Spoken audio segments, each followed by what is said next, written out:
Well, welcome everyone to another episode of FMD's Ask an Advisor series. Today I'm joined by Michael Russell, Senior Advisor at FMD Financial. Thanks for joining me, Michael. Thanks for having me, Lee.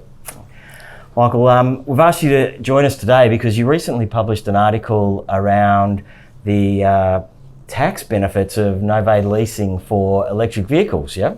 Yeah, it's surprising. It was actually quite popular. We got quite a few views with it. And while I think it's an important topic, I was surprised with the amount of people that took an interest in it and had a look at the article. Hence why we're back here today, just to give it some more airtime and discuss it a little bit further. All right. Well, take us through it. What's the benefit? With electric vehicles, obviously a lot of push, I guess, from the green side to cut down our carbon emissions and to reduce our dependence on fossil fuels, etc.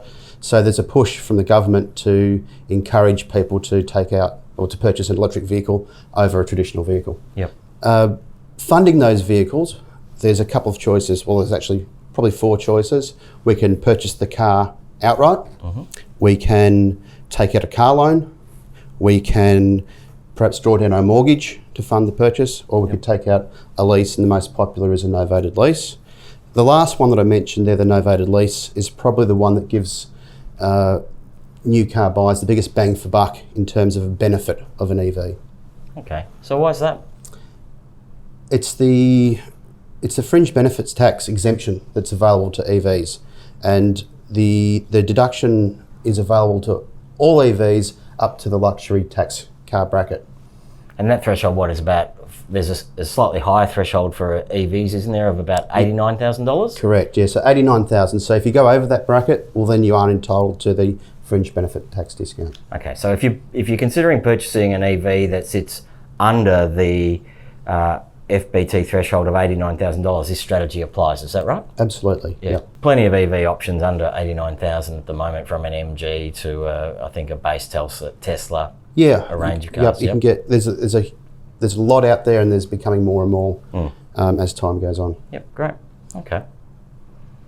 So you decided to purchase the EV. I'm buying the MG.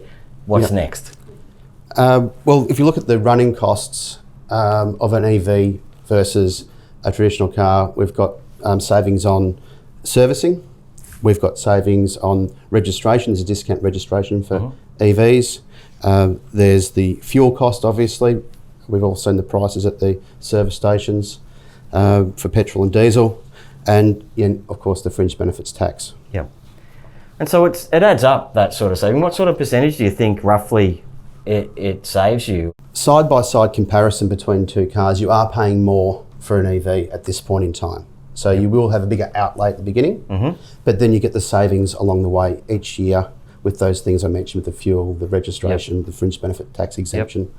And if we play that out over, the 5-year period, we start seeing some significant savings year upon year. In the order of sort of $5,000 or $6,000 a year.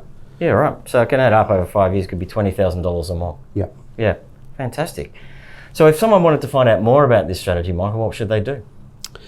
Well, starting point would have a look at the website. The article we put up there is available for anyone to see. We also put it in the Know magazine, and also you can call the office. I'm happy to take calls, or the other advisors here as well. If you're a client of another advisor, they're across this strategy as well. Fantastic. Thanks, Michael. Thanks very much for your time today. Thank you, Lee.